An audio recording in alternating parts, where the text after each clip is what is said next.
चलिए, हम लोग कुछ क्वेश्चन लिए हैं और इसी सारे क्वेश्चन को हम लोगों को करके देखना है। पिछले दिन तक हम लोग इक्वेशन ऑफ मोशन पढ़े थे, आपको ध्यान में होगा। इक्वेशन ऑफ मोशन में हम लोग एक तो कांस्टेंट एक्सीलरेशन के लिए पढ़े थे, v minus you equal to A T, S equal to U T plus half A T square, और V square minus you square equal to क्या, 2as। बात समझ में आ रहा है कि नहीं? ये था कब, जब एक्सीलरेशन कैसा होगा आपका, कांस्टेंट।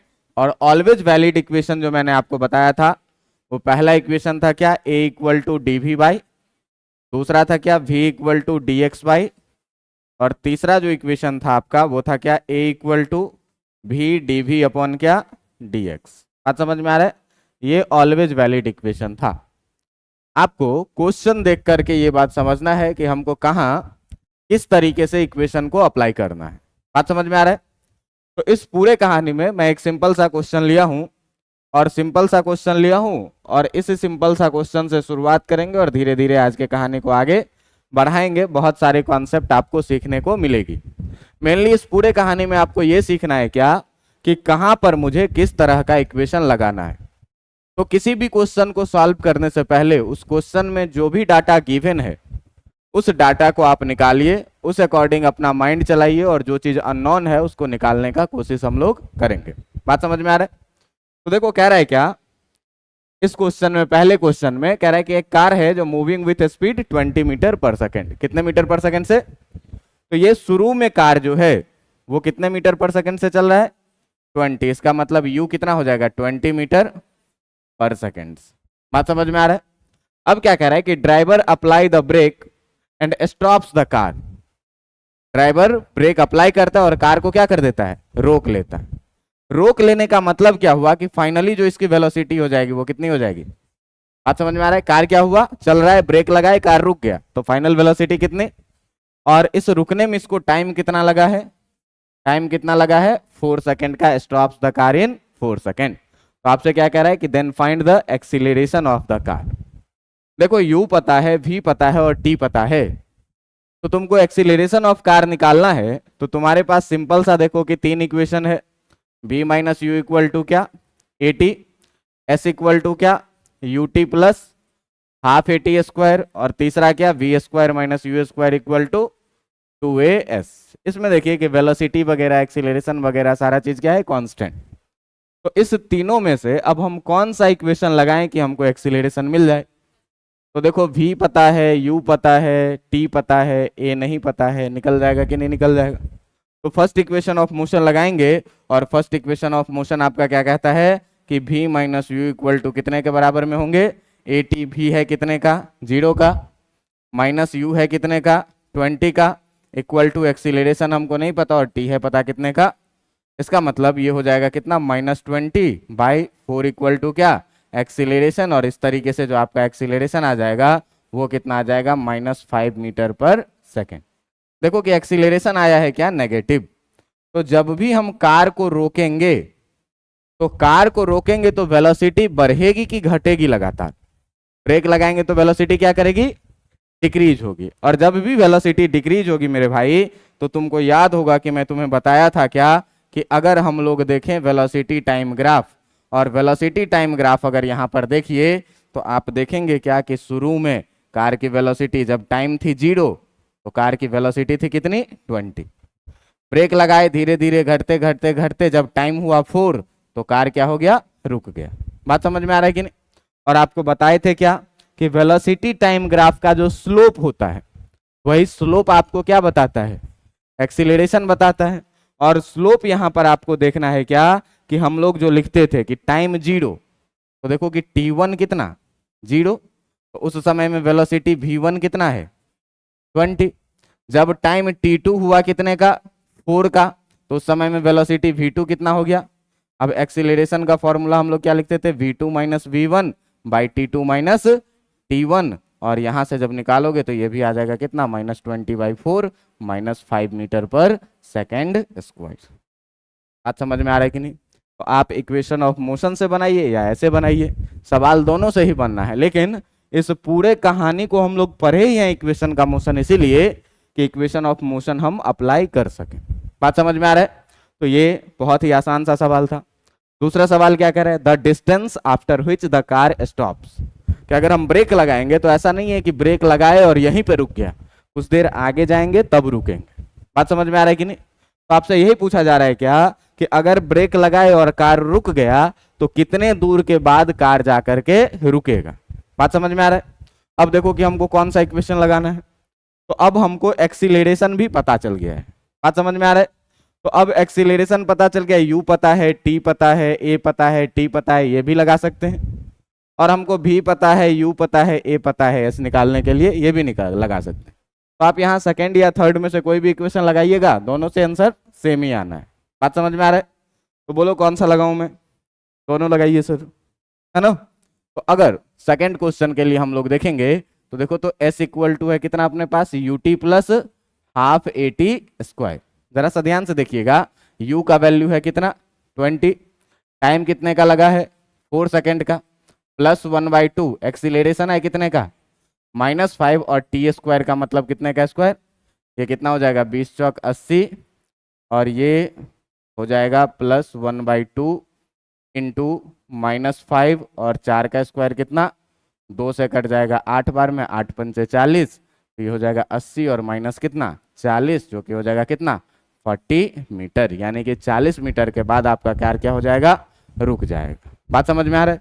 कहोगे कि सर वो वाला इक्वेशन लगा के दिखाइए, v square minus you square equal to 2as equal to 2as का। तो देखो फाइनल वेलोसिटी कितनी है तुम्हारी, 0 का स्क्वायर, इनिशियल वेलोसिटी है कितनी इक्वल टू 2 इंटू ए का वैल्यू है कितना इंटू क्या डिस्प्लेसमेंट s। तो यहाँ से देखोगे अगर तो ये -20 का स्क्वायर कितना हो जाएगा, 0 का स्क्वायर तो 0 ही रहेगा, इससे कोई मतलब, और ये कितना हो जाएगा आपका -10 इंटू s इक्वल टू अगर आपको लिखना है तो -400 अपॉन क्या -10, यहाँ से भी आंसर कितना आ जाएगा s इक्वल टू 40। इसका मतलब क्या कि 40 मीटर आगे जाने के बाद आपका कार क्या हो जाएगा, रुक जाए। बात समझ में आ रहा है? तो जो भी डाटा हमारे पास रहे उस सारे डाटा का यूज करके हमको सोचना है क्या कि इक्वेशन ऑफ मोशन हम किस तरीके से लगाएंगे और इक्वेशन ऑफ मोशन से कैसे अननोन डाटा को निकालेंगे। इसके लिए आपके पास 3 ही इक्वेशन है, और तीनों इक्वेशन में आप देखिए कि हमारे पास क्या क्या डाटा गिवन है और किस डाटा का यूज हमको करना है। बात समझ में आ रहा है? इस तरीके से ये क्वेश्चन हो गया आपका कंप्लीट। अब देखिए कि जो अगला क्वेश्चन है आपका, ये क्या कह रहा है, कह रहा है कि if the relation between displacement and time is given as x equal to 3t square minus 12t plus 5। ये डिस्प्लेसमेंट का इक्वेशन दिया हुआ है किसके टर्म में, टाइम के टर्म। डिस्प्लेसमेंट दिया हुआ है किसके टर्म में, टाइम के टर्म। आपसे कह रहा है क्या कि then find the time and displacement at which velocity of particle is 0। बात समझ में आ रहा है कि नहीं? क्या कह रहा है कि वेलोसिटी जिस समय में क्या हो जाए, 0 हो जाए। तो वेलोसिटी 0 होने के लिए आपको पहले डिस्प्लेसमेंट से वेलोसिटी निकालना पड़ेगा। बात समझ में आ रहा है कि नहीं? तो देखो कि हमारे पास ये गिवन है कि जो x इक्वल टू है, ये x इक्वल टू कितना दिया हुआ है भाई 3t स्क्वायर माइनस 12t और प्लस क्या 5। हम लोग पढ़े हुए हैं क्या कि अगर हमको वेलोसिटी निकालना है तो हम लोग लिखते हैं क्या dx बाई क्या चीज dt। अगर वेलोसिटी निकालना है तो d बाई डी टी के जगह d बाई डी टी रखेंगे, और x के जगह पर कितना 3t स्क्वायर माइनस 12t और प्लस कितना 5। इसको अगर डिफ्रेंशिएट करेंगे तो v इक्वल टू क्या आ जाएगा, डिफ्रेंशिएट करो, माइनस पीछे आएगा पावर, तो 3 2 जा 6, पावर 1 घटेगा तो 2 है तो कितना बच जाएगा, माइनस का साइन है तो माइनस का साइन, पावर पीछे आएगा 12 और पावर 1 घटेगा तो t का पावर कितना, और 5 कांस्टेंट है, इसका डिफरेंशिएशन कितना, t का पावर 0 कितना हो जाएगा 1, 12 से मल्टीप्लाई होगा 12 भी रह जाएगा। इस तरीके से आपका जो वेलोसिटी आ रहा है ये आ रहा है कितना 60 माइनस 12। बात समझ में आ रहा है कि नहीं? अब क्वेश्चन क्या कह रहा है कि उस समय जिस समय में वेलोसिटी क्या हो जाए, वेलोसिटी क्या हो जाए 0, मतलब इस वेलोसिटी को हमको क्या करना पड़ेगा 0। ये तो मिल गया हमको क्या वेलोसिटी का इक्वेशन। अब क्वेश्चन क्या कह रहा है क्या कि अब क्वेश्चन क्या कह रहा है क्या कि अगर v इक्वल टू कितना हो जाए 0, तो v इक्वल टू 0 हो जाए, इसका मतलब कितना कि 60 माइनस 12 इक्वल टू कितना हो जाए, इसका मतलब 60 इक्वल टू कितना, और टाइम इक्वल टू कितना हो जाएगा, इसका मतलब जब टाइम 2 सेकेंड होगा तो पार्टिकल का वेलोसिटी कितना हो जाएगा। बात समझ में आ रहा है कि नहीं? तो क्या पूछ रहा है क्वेश्चन में कि फाइंड द टाइम, टाइम तो निकल गया कि किस टाइम पे वेलोसिटी 0 होगा, तो वेलोसिटी 0 होगा कब, जब टाइम कितना हो जाए 2 सेकंड। और पूछ रहा है कि जिस समय में वेलोसिटी 0 होगा उस समय में आप ये बताइए कि पार्टिकल का डिस्प्लेसमेंट कितना होगा।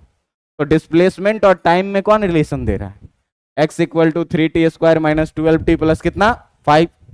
इस t का वैल्यू जिस समय में वेलोसिटी 0 है अगर इसमें डाल दें तो डिस्प्लेसमेंट आ जाएगा कि नहीं आ जाएगा, आ जाएगा। तो हम लोग देख रहे हैं क्या, हम लोग देख रहे हैं क्या कि जब time at t equal to 2 second, जो द वेलोसिटी है पार्टिकल का, द वेलोसिटी ऑफ पार्टिकल ये है कितना, द वेलोसिटी ऑफ पार्टिकल जो है ये है कितना, इज 0। और इज 0 है तो हम लोगों को निकालना क्या है, डिस्प्लेसमेंट, है ना। हम लोगों को निकालना क्या है, डिस्प्लेसमेंट। डिस्प्लेसमेंट के बारे में क्या दिया हुआ भाई, x equal to 3t² minus 12t और प्लस कितना 5। बात समझ में आ रहा है कि नहीं। तो जिस टाइम पे डिस्प्लेसमेंट वेलोसिटी 0 है वही टाइम हम अगर इसमें डाल देंगे तो डिस्प्लेसमेंट निकल जाएगा। तो डिस्प्लेसमेंट कितना लगेगा, तो डिस्प्लेसमेंट कितना 3 इंटू टाइम के जगह पर कितना डालना है 2 का स्क्वायर माइनस 12 इंटू कितना और प्लस कितना। तो डिस्प्लेसमेंट जो आपका आएगा वो कितना आ जाएगा, 4 तिया 12 माइनस 12 दूनी 24 और प्लस 5, 12 और 5 17 माइनस 24 और 17 माइनस 24 कितना आ जाएगा आपका -7 मीटर। बात समझ में आ रहा है कि नहीं। डिस्प्लेसमेंट है तो माइनस में आया तो घबराने की कोई बात नहीं है, क्यों कि डिस्प्लेसमेंट आपका पॉजिटिव नेगेटिव 0 कुछ भी हो सकता है। देखो कि क्वेश्चन क्या कह रहा था, क्वेश्चन में दिया हुआ था क्या, तुम्हारे पास डिस्प्लेसमेंट गिवन है और कह रहा है कि उस समय को बताइए जिस समय में वेलोसिटी क्या हो। तो हमने डिस्प्लेसमेंट से क्या किया, वेलोसिटी निकाल लिया। अब वेलोसिटी निकालने के बाद क्वेश्चन क्या कह रहा है कि वेलोसिटी कितना हो 0। वेलोसिटी को 0 किया, वेलोसिटी किसके बराबर में, 60 माइनस 12 के बराबर में। यहां से टाइम निकल के आ गया कितना 2 सेकंड। अब इतना देर में पूछ रहा है कि जब पार्टिकल वेलोसिटी में था तो बताइए कि ये 2 सेकंड में डिस्प्लेसमेंट कितना होगा। तो 2 सेकंड में डिस्प्लेसमेंट कितना होगा, तो डिस्प्लेसमेंट के इक्वेशन में ही टाइम का वैल्यू क्या 2 सेकंड पुट कर देंगे तो हमको डिस्प्लेसमेंट मिल जाएगा कि नहीं मिल जाएगा। बात समझ में आया कि नहीं आया। ये था एक अगला क्वेश्चन आपका। इसके बाद का क्वेश्चन आप देखिए, थोड़ा सा लंबा चौड़ा लिखा हुआ है और अच्छे किताब का ये क्वेश्चन है, ठीक ना, अच्छे किताब का क्वेश्चन है। हमारे भारत में अगर हम लोग इंजीनियरिंग और मेडिकल की तैयारी करते हैं तो आप 2 किताब दिमाग में लेकर के चलिए, 2 किताब दिमाग में लेकर के चलिए टेक्स्ट बुक में। कौन सा, एक तो DC पांडे सर का किताब, ठीक ना, और एक दूसरा HC वर्मा सर के बुक। बात समझ में आ रहा है। ये 2 किताब हम लोग क्लासरूम में बहुत सारे ऐसे क्वेश्चंस होते हैं, अधिकतर क्वेश्चंस ऐसे होते हैं जो क्वेश्चन हम लोग इन दोनों बुक से लेकर के करते हैं। बात समझ में आ रहा है।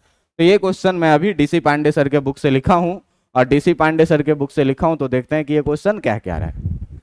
क्वेश्चन में देखिए कि displacement time equation of a particle moving along x axis is x equal to 20 plus t cube minus 12t। मतलब डिस्प्लेसमेंट और टाइम के बीच में आपको रिलेशन ये गिवन है कि x इक्वल टू कितना है 20 प्लस टी क्यूब माइनस कितना 12t। अब क्या कह रहा है कि find the position and velocity of particle at t equal to 0। बात समझ में आ रहा है कि नहीं। तो पोजीशन का मतलब क्या कि ओरिजिन के रिस्पेक्ट में ये पार्टिकल कहां पर है। तो जब टाइम 0 होगा तो जो x होगा वही क्या होगा, उसका पोजीशन। x एक्सिस के लॉन्ग ही चल रहा है, तो x एक्सिस के लॉन्ग ही अगर कोई पार्टिकल चल रहा है, अगर कोई पार्टिकल x एक्सिस के लॉन्ग ही चल रहा है, ये है y एक्सिस और ये है आपका x एक्सिस, तो कभी पार्टिकल क्या होगा 0 पे भी हो सकता है, कभी 1 पे भी हो सकता है, कभी 2 पे भी, कभी 3 पे भी, कभी 4 पे भी, कभी 5 पे भी, कभी 6 पे भी, कहीं भी हो सकता है। तो आपसे क्या पूछा जा रहा है कि जब टाइम 0 होगा तो आप बताइए कि उस समय में इस पार्टिकल का पोजीशन क्या होगा, मतलब x का वैल्यू क्या हो। तो सिंपल सा आपको करना क्या था कि पोजीशन ऑफ पार्टिकल के लिए अगर हमको पोजीशन ऑफ पार्टिकल निकालना है तो आपको दिया हुआ है कितना, x इक्वल टू आपको कितना दिया हुआ है t cube 20 plus t cube minus 12t, 20 plus t cube minus 12t, 20 plus t cube minus कितना 12t। तो एट t इक्वल टू 0 अगर हम लोग देखेंगे तो x इक्वल टू कितना आ जाएगा 20 प्लस 0 का क्यूब, -12 इंटू कितना, तो ये x इक्वल टू कितना आ जाएगा 12, क्योंकि 0 का क्यूब 0, 12 माइनस 0 भी कितना 0। यानी कि जब टाइम 0 था तो पोजीशन ऑफ पार्टिकल जो है, अगर हम लोग बात करें किस चीज का, पोजीशन ऑफ पार्टिकल का कितने पे, तो position of particle at t equal to 0 is कितना, x इक्वल टू 20 मीटर। बात समझ में आ रहा है कि नहीं, कि जिस समय में टाइम 0 था उस समय में पोजीशन क्या था, x इक्वल टू 20 पे था, पोजीशन निकल गया।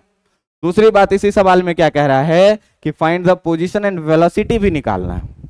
बात समझ में आ रहा है कि नहीं, कितने पे, t इक्वल टू 0 पे। तो भाई डिस्प्लेसमेंट दिया हुआ है और डिस्प्लेसमेंट से आपको क्या निकालना है, वेलोसिटी। तो वेलोसिटी निकालने के लिए आपने क्या सीखा है, dx बाई क्या चीज, dt। बात समझ में आ रहा है कि नहीं। अब देखो कि अगर वेलोसिटी निकालना है तो d बाई डी टी के जगह d बाई डी टी और x के जगह पर कितना लिखेंगे 20 प्लस टी क्यूब माइनस कितना 12t। इसको डिफरेंशिएट करोगे, देखो 20 कांस्टेंट है, कांस्टेंट का डिफरेंशिएशन कितना आ जाएगा, टी क्यूब में पावर पीछे लाओगे तो 3 और पावर 1 घटाओगे तो माइनस 12t का डिफरेंशिएशन कितना, तो जो आपका वेलोसिटी आया ये आया कितना 3t स्क्वायर माइनस कितना 12। अब कितने टाइम पे पूछ रहा है, तो कितने टाइम पे पूछ रहा है, तो at t equal to 0 second अगर हम लोग v लिखेंगे तो इसे में क्या करेंगे, t का वैल्यू 0 पुट करेंगे, तो t का वैल्यू जो 0 पुट करेंगे तो v इक्वल टू आपको कितना मिल जाएगा 3 इंटू 0 का स्क्वायर और माइनस कितना 12, यानी कि वेलोसिटी मिल जाएगा कितना 12 मीटर पर सेकेंड। तो जब टाइम 0 था उस समय में पोजीशन कितना था, x इक्वल टू 20 मीटर, और जब टाइम 0 था तो उस समय में वेलोसिटी थी कितनी 12 मीटर पर सेकेंड विथ माइनस साइन, ठीक ना, -12 मीटर पर सेकेंड। बातें समझ में आ रही है कि नहीं। ये हो गया आपका क्या, पहला सॉल्यूशन इसका। और पहला सॉल्यूशन में हम लोगों ने देखा कि डिस्प्लेसमेंट के इक्वेशन में डायरेक्ट टाइम का वैल्यू डाल देंगे तो पोजीशन मिल जाएगा, और डिस्प्लेसमेंट को जब डिफरेंशिएट करेंगे तो वेलोसिटी मिलेगा। वेलोसिटी में टाइम का वैल्यू 0 पुट कर दिए, क्वेश्चन में कह रहा है, तो अपने को टाइम जब 0 था उस समय में वेलोसिटी मिल गई। बात समझ में आ रहा है। अगला क्वेश्चन आप देखिए, इसी में अगला क्या कह रहा है, कह रहा है क्या, state whether the motion is uniformly accelerated और नॉट। एक्सीलरेशन के बारे में कह रहा है कि जो एक्सीलरेशन है ये यूनिफॉर्मली एक्सीलरेटेड है या नहीं है। तो यूनिफॉर्मली एक्सीलरेटेड का मतलब क्या, कांस्टेंट एक्सीलरेशन, टाइम पर डिपेंड नहीं करे या टाइम के साथ ये बदले नहीं, हमेशा कैसा रहे, एक जैसा रहे। तो एक्सीलरेशन के बारे में आपसे पूछा जा रहा है कि बताइए कि एक्सीलरेशन जो है वो आपका यूनिफॉर्मली एक्सीलरेटेड है कि नहीं है। तो एक्सीलरेशन निकालने के लिए आपके पास दो फॉर्मूला है, एक है ए इक्वल टू क्या d v by d t और एक है ए इक्वल टू क्या v d v by d x. अगर वेलोसिटी एक्स के टर्म में दिया रहे तो ये यूज करना है, अगर वेलोसिटी टाइम के टर्म में दिया रहे तो ये यूज करना है। तो हमारे पास जो वेलोसिटी है वो एक्स के टर्म में है कि टाइम के टर्म में है, टाइम के टर्म में है। टाइम के टर्म में है तो ए इक्वल टू किसका यूज करना पड़ेगा, d v by d t का। इसका मतलब ये हुआ क्या, इसका मतलब ये हुआ क्या कि अगर हम लोग यहां से एक्सीलरेशन का बात करेंगे तो एक्सीलरेशन का अगर हम लोग बात करेंगे सेकंड क्वेश्चन के लिए तो ए इक्वल टू क्या होता है भाई, डी वी बाई क्या, अगर ए इक्वल टू तुमको लिखना है तो डी बाई डी टी के जगह D by d T. Displacement को एक बार हमने डिफरेंशिएट किया तो वेलोसिटी निकला, और वेलोसिटी का यही वैल्यू को फिर से डिफरेंशिएट करेंगे तो क्या मिल जाएगा, एक्सीलरेशन मिल जाएगा। तो यहाँ v के जगह पर हम लोग कितना लिखेंगे 3t स्क्वायर और माइनस कितना 12। बात समझ में आ रहा है। अब देखिए कि अगर a इक्वल टू देखें, पावर पीछे आएगा 6 और पावर 1 घटेगा तो कितना 12 कांस्टेंट है, इसका डिफरेंशिएशन कितना, तो एक्सीलरेशन इक्वल टू कितना आया 60। अब तुम बताओ तो कि यूनिफॉर्म है कि नहीं है, नहीं है। टाइम 0 होगा तो एक्सीलरेशन 0, टाइम 1 होगा तो एक्सीलरेशन 6, टाइम 2 होगा तो 12, टाइम 3 होगा तो 18। इस तरीके से क्या हो रहा है, टाइम के साथ साथ acceleration of the particle change हो रहा है। इसका मतलब क्या कि ये यूनिफॉर्मली एक्सीलरेटेड मोशन नहीं है। तो हम लोग यहां पर अगर चाहें तो लिख लेंगे क्या कि this acceleration is dependent of time. ये क्या है, डिपेंडेंट है किसका, डिपेंडेंट ऑफ टाइम, ये टाइम का डिपेंडेंट है। So it is non uniform, तो it is non uniform acceleration. ये कैसा एक्सीलरेशन है? Non uniform. तो आपसे यही पूछ रहा है क्या कि बताओ कि ये जो एक्सीलरेशन है पार्टिकल का, ये एक्सीलरेशन यूनिफॉर्म है कि नहीं है? तो ये कैसा है? नॉट यूनिफॉर्म है, नॉन यूनिफॉर्म। बात समझ में आ रहा है? क्यों नॉन यूनिफॉर्म? कि टाइम के डिपेंडेंट था एक्सीलरेशन, और टाइम के डिपेंडेंट एक्सीलरेशन होने का मतलब क्या हुआ कि अलग अलग टाइम के लिए इस पार्टिकल का जो एक्सीलरेशन होगा वो क्या होगा? अलग अलग होगा, कांस्टेंट एक्सीलरेशन नहीं होगा। और जब ये कांस्टेंट एक्सीलरेशन नहीं होगा, इसका मतलब ये कैसा मोशन है? नॉन यूनिफॉर्म एक्सीलरेटेड मोशन है। हमसे सवाल में यही बात पूछ रहा था कि ये यूनिफॉर्मली एक्सीलरेटेड है कि नॉन यूनिफॉर्म एक्सीलरेटेड है। बात समझ में आ रही है? अगला क्वेश्चन देखिए आप, इसी में क्या कह रहा है? इसी में क्या कह रहा है तीसरा क्वेश्चन में कि find the position of particle when velocity of particle is 0। अभी हम लोगों ने एक क्वेश्चन किया था कि अगर आपको डिस्प्लेसमेंट दिया हुआ है तो कह रहा है कि पोजीशन बताओ जब वेलोसिटी कितनी हो जाए। तो पहले हम लोग क्या करेंगे? यहां से वेलोसिटी निकालेंगे, वेलोसिटी को 0 करेंगे तो टाइम निकल जाएगा, और टाइम का वैल्यू इसमें पुट करेंगे तो पोजीशन निकल जाएगा। बात समझ में आ रहा है कि नहीं? कैसे? तो देखो x इक्वल टू दिया हुआ है तुम्हारे पास कितना? x इक्वल टू दिया हुआ है कितना? x इक्वल टू दिया हुआ है तुम्हारे पास कितना? तो x इक्वल टू दिया हुआ है भाई कितना? 20, ठीक ना, प्लस टी क्यूब और माइनस कितना? 12t। अगर इस x से हम लोग वेलोसिटी निकालना चाहें तो v इक्वल टू कितना होता है? dx बाई कितना? dt। अगर हम वेलोसिटी का बात करें तो d by d T, x की जगह कितना लिखेंगे? 20 प्लस टी क्यूब माइनस कितना? 12t। और 20 का डिफरेंशिएशन कितना हो जाएगा? कितना हो जाएगा? और माइनस ये कितना हो जाएगा? बात समझ में आ रहा है कि नहीं आ रहा है?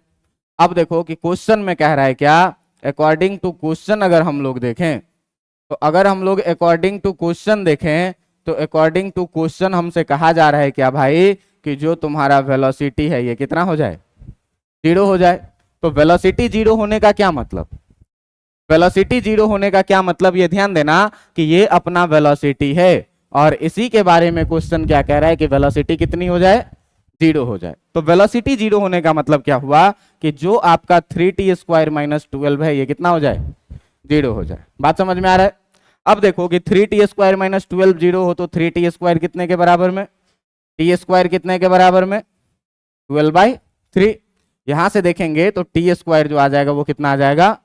4 आ जाएगा। और टी स्क्वायर 4 होने का मतलब क्या होगा तुम बताओ तो? टी इक्वल टू 2 माइनस 2 और plus minus 2।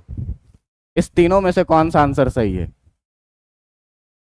Plus minus plus 2 minus 2 या फिर प्लस माइनस 2, ठीक ना?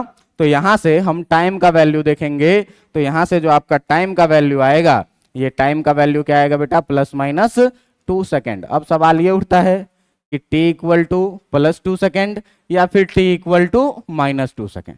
तो देखो हम लोग क्या पढ़ रहे हैं? फिजिक्स पढ़ रहे हैं, और फिजिक्स में नेगेटिव टाइम नाम का कुछ चीज होता है क्या? ये इमेजिनरी हो जाता है टाइम नेगेटिव। ये केवल डोरेमोन के गैजेट में होता है, हमारे यहाँ नहीं होता। डोरेमोन के पास एक है ना कोई सा डोर जिसमें वो पिछले टाइम में चला जाता है, तो ये इमेजिनरी एक कल्पना है, रियल में ऐसा कुछ होता नहीं है। तो टाइम नेगेटिव नहीं होगा। तो t इक्वल टू 2 सेकेंड पर जो है ये पार्टिकल की वेलोसिटी कितनी होगी? 0 होगी। अब आपसे पूछा जा रहा है क्या कि इस समय में जब वेलोसिटी 0 होगा तो टाइम कितना होगा? 2 सेकेंड। आपसे सवाल में क्या पूछा गया है कि डिस्प्लेसमेंट ऑफ द पार्टिकल बताओ। तो देखो कि डिस्प्लेसमेंट ऑफ द पार्टिकल जो है तुम्हारे पास वो क्या है? x equal to this. बात समझ में आ रहा है कि नहीं? तो अगर हम लोग बात करेंगे फॉर डिस्प्लेसमेंट, अगर हम लोग बात करेंगे for displacement when v equal to 0, तो v इक्वल टू 0 था तो यहां से हम लोगों को निकल के आया कितना कि t इक्वल टू कितने सेकंड पे? 2 सेकंड पे। जब टाइम 2 सेकंड था तो वेलोसिटी थी कितनी? अब हमको डिस्प्लेसमेंट निकालना है भाई, तो जो हमको डिस्प्लेसमेंट निकालना है उस डिस्प्लेसमेंट के लिए क्या दिया हुआ है? x equal to 20 plus t cube minus कितना दिया हुआ है? Displacement x equal to 20 plus t cube minus 12t। और इसी इक्वेशन में अगर हम लोग t का वैल्यू कितना पुट कर दें? 2 पुट कर दें तो डिस्प्लेसमेंट निकल जाएगा कितना? 2 प्लस 2 का क्यूब माइनस 12 इंटू 2, ये कितना हो जाएगा? 20 प्लस 8 और माइनस 24, 28 माइनस 24, और ये कितना आ जाएगा आपका 4 मीटर। बात समझ में आ रहा है कि नहीं? क्या था क्वेश्चन भाई? तो क्वेश्चन था क्या? पहला क्वेश्चन था क्या कि ये बताइए कि find the position and velocity of particle at t equal to 0। तो पोजीशन निकालना है तो सीधे टी का वैल्यू इसमें डाल देंगे, पोजीशन निकल जाएगा। और वेलोसिटी निकालना है तो dv बाई डी एक्स करके, dx बाई डी टी करके क्या करेंगे, वेलोसिटी निकालेंगे। और वेलोसिटी जो है तो 3t² माइनस 12 आएगा। कब वेलोसिटी निकालना है? जब टाइम कितना हो 0। तो टाइम का वैल्यू 0 पुट किए, वेलोसिटी आ गया। दूसरा क्वेश्चन क्या कह रहा था कि बताइए कि ये यूनिफॉर्म एक्सीलरेशन है कि नहीं है। तो एक्सीलरेशन निकालने के लिए क्या करेंगे, dv by d T. dv by d T में d बाई डी टी के जगह d बाई डी टी, और वेलोसिटी के जगह अभी हमने पीछे निकाला था क्या, 3t² माइनस 12। और 3t² माइनस 12 आया, इसको डिफरेंशिएट करोगे, पावर को पीछे लाओगे, 3 2 जा 6, पावर 1 घटाओगे तो 2 से 1, और 12 कांस्टेंट है तो कांस्टेंट का डिफरेंशिएशन कितना, 0। अब इस तरीके से जो एक्सीलरेशन आ रहा है आपका वो किसके बराबर में, 6t के बराबर में। और आप ये देखेंगे कि ये टाइम के डिपेंडेंट है। जब टाइम लिखेंगे 0 तो उस समय में एक्सीलरेशन कितना हो जाएगा, जब टाइम लिखेंगे 1 तो एक्सीलरेशन कितना हो जाएगा, जब टाइम लिखेंगे 2 तो एक्सीलरेशन कितना हो जाएगा, जब टाइम लिखेंगे 3 तो एक्सीलरेशन कितना हो जाएगा। ये एक जैसा है क्या कि लगातार बदल रहा है? टाइम बदलने के साथ साथ ये एक्सीलरेशन भी बदल रहा है। तो ये यूनिफॉर्म एक्सीलरेशन होगा कि नॉन यूनिफॉर्म एक्सीलरेशन होगा, नॉन यूनिफॉर्म एक्सीलरेशन होगा। बात समझ में आ रही है कि नहीं? अगला क्वेश्चन आपसे क्या पूछ रहा है, तो अगला क्वेश्चन क्या पूछ रहा है कि find the position of particle when velocity of particle is कितना। तो जब वेलोसिटी 0 हो, तो भाई वेलोसिटी हम लोग यहाँ निकाले थे, यहां से भी चाहते तो कर सकते थे, लेकिन दोबारा मैंने निकाला है कि अगर वेलोसिटी 0 हो जाए तो वेलोसिटी पहले डिस्प्लेसमेंट से निकाल लिए, वेलोसिटी को 0 करेंगे तो टाइम का वैल्यू कितना आएगा। अब टाइम का वैल्यू 2 सेकेंड इसमें पुट कर देंगे तो क्या निकल के आ जाएगा आपका, डिस्प्लेसमेंट। बात समझ में आ रही है कि नहीं आ रही है? इस तरह से ये पूरा क्वेश्चन क्या हो गया आपका, सॉल्व हो गया। ठीक ना? एक और क्वेश्चन है हमारे पास, देखिए ये क्या कह रहा है कि velocity time equation of a particle. कि अब की बार जो हमारे पास रिलेशन दिया हुआ है वो किस में दिया हुआ है, वेलोसिटी और टाइम में। कि वेलोसिटी और टाइम में ये रिलेशन दिया हुआ है v equal to 10 plus 2t plus 3t²। आपसे क्या कह रहा है कि find the displacement of particle from mean position at time t equal to 1 second. और ये दिया हुआ है क्या, it is given that displacement is 20 metre at t equal to 0 second. Mean position का मतलब होता है क्या, कि मीन पोजीशन का मतलब क्या कि जिस समय में टाइम थी कितनी, 0, स्टार्टिंग पॉइंट आप मान के चलिए, इसी को क्या बोलेंगे हम लोग, मीन पोजीशन। अब क्या कह रहा है कि फाइंड द डिस्प्लेसमेंट, डिस्प्लेसमेंट निकालना है तुम। और डिस्प्लेसमेंट निकालने के लिए हमारे पास जो इक्वेशन ऑफ मोशन है वो इक्वेशन ऑफ मोशन है क्या, s equal to U T plus half A T square. क्या है, u t plus half A T square. लेकिन जरा सा बताओ तो ये कब वैलिड होता है, जब सारा चीज क्या रहे, लेकिन ये कांस्टेंट है क्या, ये कांस्टेंट नहीं है। और जब ये कांस्टेंट नहीं है तो वेलोसिटी और डिस्प्लेसमेंट में जो रिलेशन है हमारे पास, वो वेलोसिटी और डिस्प्लेसमेंट में क्या रिलेशन है, v equal to d x by क्या, डी टी। बात समझ में आ रहा है? बात समझ में आ रहा है कि नहीं? अब देखो कि मान लो कि जिस समय में टाइम था 0, उस समय में जो डिस्प्लेसमेंट है आपका ये गिवन है क्या, कि it is given that displacement is 20 metre at time equal to 0। तो जब टाइम था 0 तो डिस्प्लेसमेंट था कितना आपका, 20। बात समझ में आ रहा है कि नहीं? आपसे क्या कह रहा है कि find the displacement of particle from mean position at t equal to 1 second. तो जब टाइम होगा 1 सेकेंड मेरे भाई, तो उस समय में हम लोग डिस्प्लेसमेंट कितना मान लेंगे, s। बात समझ में आ रही है कि नहीं आ रही है? डिस्प्लेसमेंट कितना मान लेंगे, s। अब इसी का यूज हम लोगों को करना पड़ेगा लिमिट लगाने के टाइम में। बात समझ में आ रहा है? कैसे यूज करेंगे, तो देखिए dt को इधर लेके आइए, क्या बचेगा, dx इक्वल टू कितना, v dt। कोई दिक्कत है? इसको क्या करेंगे हम लोग, इंटीग्रेट कर देंगे। तो जब इसको हम लोग इंटीग्रेट कर देंगे, इंटीग्रेटिंग बोथ साइड, जब आप दोनों तरफ इसको इंटीग्रेट कर देंगे तो आपको मिलेगा क्या, ये देखिए कि integration of dx equal to integration of क्या, v dt। और जब भी फिजिक्स में इंटीग्रेशन करेंगे तो सवाल क्या है, लिमिट लगाने का। लिमिट किसके टर्म में लगाएंगे? वेरिएबल के टर्म में। और वेरिएबल कौन होता है? जो डी के साथ लगा। और डी के साथ क्या लगा हुआ है यहां? और एक्स क्या है? डिस्प्लेसमेंट। बात समझ में आ रहा है कि नहीं? तो जब एक्स है डिस्प्लेसमेंट मेरे भाई, तो ये बताओ कि डिस्प्लेसमेंट में हम कहां से कहां तक गए हैं? 20 से लेकर के एस तक। तो अगर 20 से लेकर के एस तक गए हैं तो यहां लिमिट कहां से कहां तक लगेगा? 20 से लेकर के एस तक। यहां पर डी के साथ क्या लगा हुआ है? डी क्या है? टाइम। और टाइम मेरा कहां से कहां तक गया है? तो 0 से 1 तक। बात समझ में आ रहा है कि नहीं? टाइम कहां से कहां तक गया है? 0 से लेकर के 1 तक। बात समझ में आ रही है कि नहीं आ रही? अब देखो कि यहां पर अगर हम लोग लिखेंगे integration 20 to s dx equal to integration 0 to 1, और v के जगह पर यहां से 10 plus 2t plus 3t square लिख सकते हैं कि नहीं लिख सकते हैं? लिख सकते हैं। तो जब लिखेंगे कितना लिखेंगे? 10 प्लस 2t प्लस कितना? 3t स्क्वायर, और साथ में क्या? dt। अब मैं इंटीग्रेशन एक लाइन में कर दूं ना। इंटीग्रेशन का मैंने आपको क्या फॉर्मूला पढ़ाया हुआ है कि इंटीग्रेशन ऑफ dt कितना हो जाएगा? t integration of x to the power n dx, या t to the power n dt का बात करेंगे। t to the power n dt का इंटीग्रेशन करने के लिए मैंने आपको क्या रूल सिखाया है कि जो पावर है उसको क्या करिए? 1 बढ़ाइए, और उसी से क्या करना है? आपको डिवाइड करना है। इंटीग्रेशन का यही रूल है ना कि पावर को 1 बढ़ाना है और उसी से क्या करना है? डिवाइड करना है। बात समझ में आ रहा है? तो देखो, तो 10 dt, तो 10 के जगह पर क्या रह जाएगा? dx का इंटीग्रेशन पहले कितना? dt का t, तो dx का कितना? कहां से कहां तक? 20 से लेकर के और कहां तक? s तक। इक्वल टू इस पूरे टर्म का जब आप इंटीग्रेशन करिएगा तो आप ध्यान से देखिए कि 10 और dt, तो 10 के जगह 10 रह जाएगा, और dt का इंटीग्रेशन कितना हो जाएगा? प्लस का साइन है तो प्लस का साइन। 2 के जगह 2 रह जाएगा, t का पावर कुछ नहीं तो कितना? ये t का पावर n है कि नहीं? तो जब t का पावर n रहे तो पावर को क्या करना है? 1, और उसी से क्या करना है? तो बताओ, तो t का पावर 1 है, 1 बढ़ाएंगे तो कितना हो जाएगा? और उसी से क्या कर देंगे? प्लस। 3 के जगह 3, t का पावर कितना है? पावर को क्या करना है? 1 बढ़ाना है, और उसी से क्या कर देना है? लिमिट कहां से कहां तक है? 0 से लेकर के। बात समझ में आ रही है कि नहीं? जरा से ये बताओ आप कि ये 2 से ये 2 कैंसिल, ये 3 से ये बचा कितना? x differentiation 22s equal to 10t plus t square plus t cube from 0 to 1। अब करना क्या होता है भाई कि लिमिट कैसे हटाएं?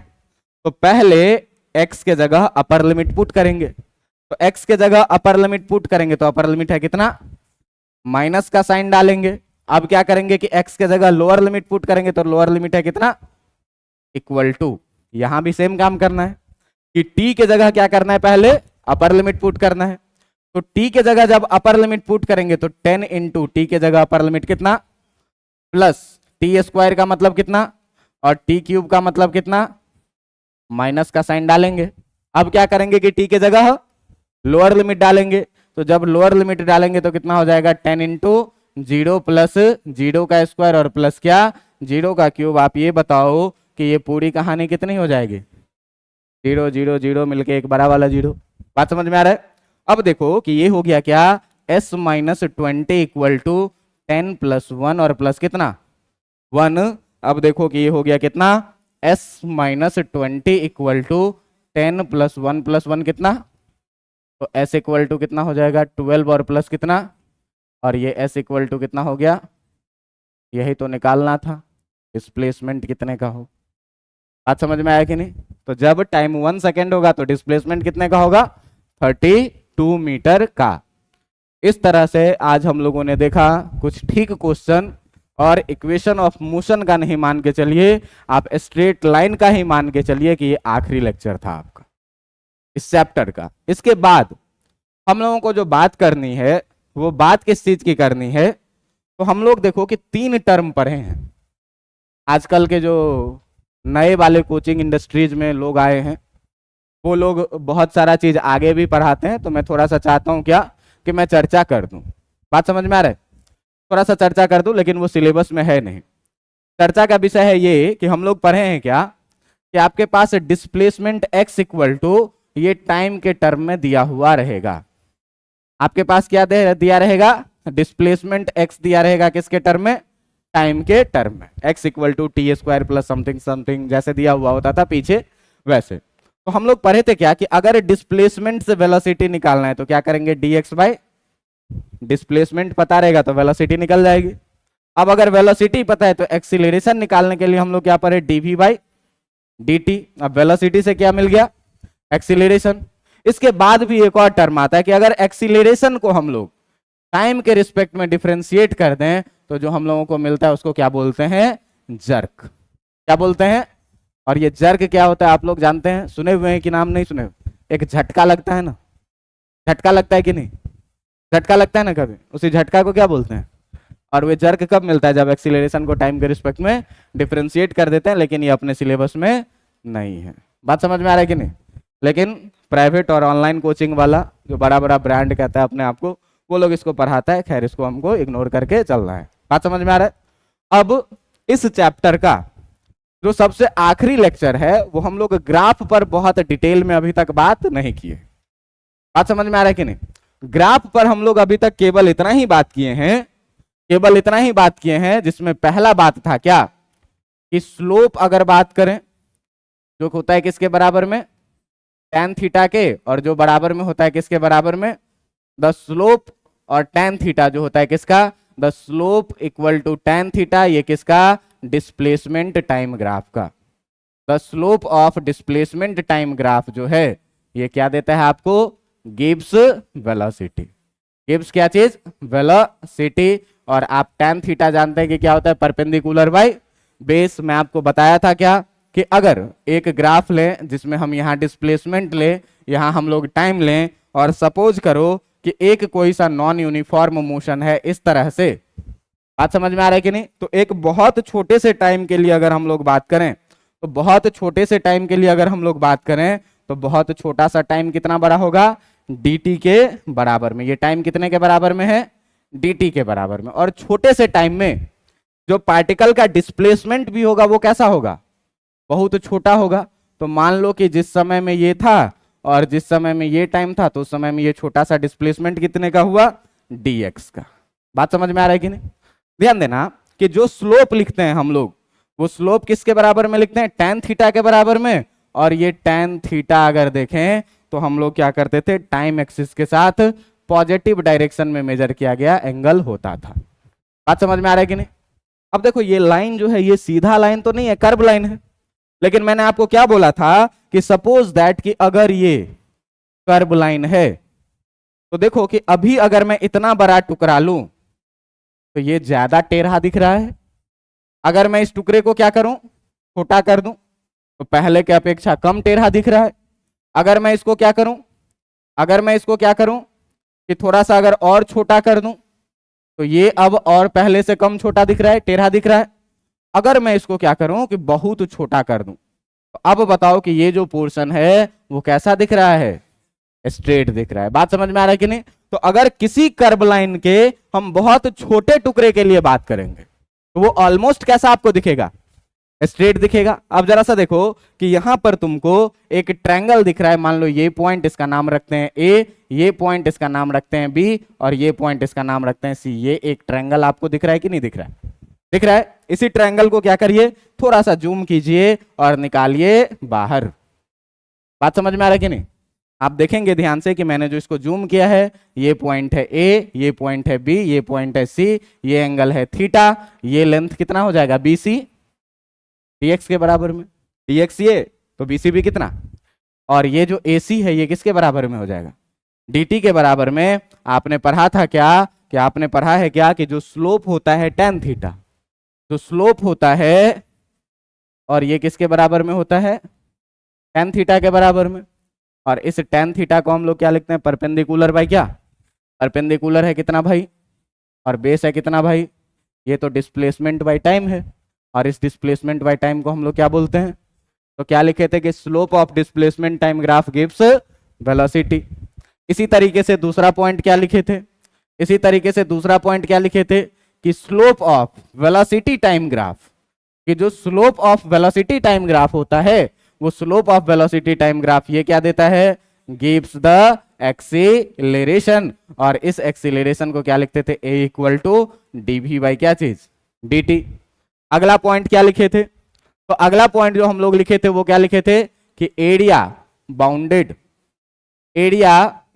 बाय वेलोसिटी टाइम ग्राफ, जो वेलोसिटी टाइम ग्राफ के द्वारा एरिया बाउंडेड होता था वो क्या देता था आपको, तो गिव्स द डिस्प्लेसमेंट, ये क्या देता था, डिस्प्लेसमेंट। और अगला चीज क्या लिखे थे कि एरिया बाउंडेड बाय, अगर बात करते थे किस चीज का, area bounded by acceleration time graph का, तो ये आपको क्या देता था, gives the change in velocity, क्या देता था, चेंज इन वेलोसिटी। इतना बात हम लोग ग्राफ के ऊपर में किए थे। मेनली अगर आप देखेंगे तो आपको 10वीं क्लास में अगर आप पढ़े होंगे तो आपको ग्राफ का बेसिक जानकारी जरूर होगा। क्या बेसिक जानकारी होगा, तो अगर मान लो कि y इक्वल टू कहीं पर लिखा हुआ है mx प्लस सी, तो अगर x का 1 डिग्री है तो ये ग्राफ कैसा बनता है, स्ट्रेट लाइन लीनियर। अगर y इक्वल टू समथिंग लिखा हुआ है 3x² प्लस 2x प्लस 5, ये क्वाड्रेटिक इक्वेशन है, और क्वाड्रेटिक इक्वेशन में आप ग्राफ पढ़े होइएगा कि ये पैराबोलिक ग्राफ होता है। हो सकता है कि पैराबोलिक ऊपर के तरफ हो या फिर नीचे के तरफ। बात समझ में आ रहा है कि नहीं।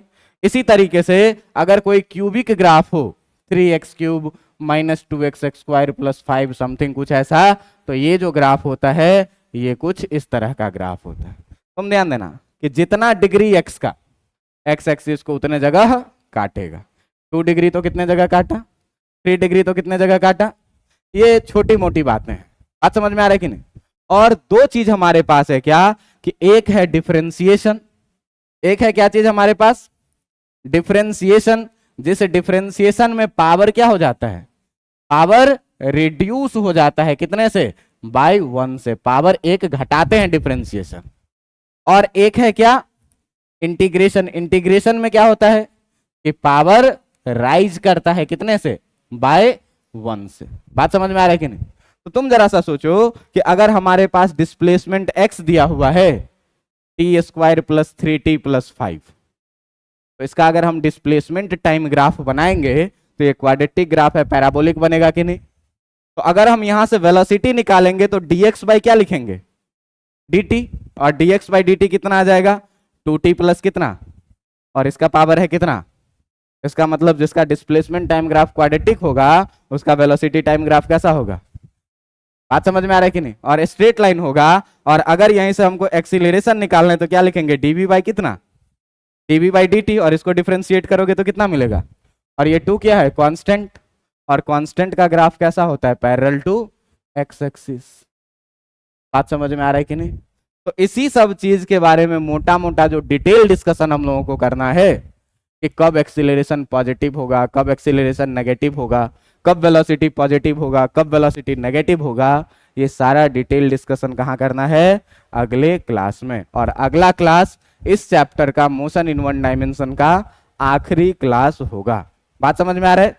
मैं आपको बोला हूं कि रिलेटिव वेलोसिटी हम लोग पढ़ेंगे लेकिन प्रोजेक्टाइल पढ़ने के बाद में। तो इसके बाद जो चैप्टर शुरू करेंगे, कल के बाद जो चैप्टर शुरू करेंगे वो चैप्टर नए लोग हों पुराने लोग हों सबको समझ में आएगा, अच्छे से आएगा। जहां जहां वेक्टर का थोड़ा बहुत जरूरत पड़ेगा वहां वहां मैं आपको वेक्टर समझाते चलूंगा, बढ़ाते चलूंगा। बात समझ में आ रहा है। तो बाकी जो वेक्टर पढ़ लिए हैं ठीक है, जो लोग नहीं पढ़े हैं उनको भी मैं यहाँ पहले वेक्टर बताऊंगा, फिर उसके बाद उस टॉपिक को आगे बढ़ाऊंगा। काफी आज के लिए, चलिए।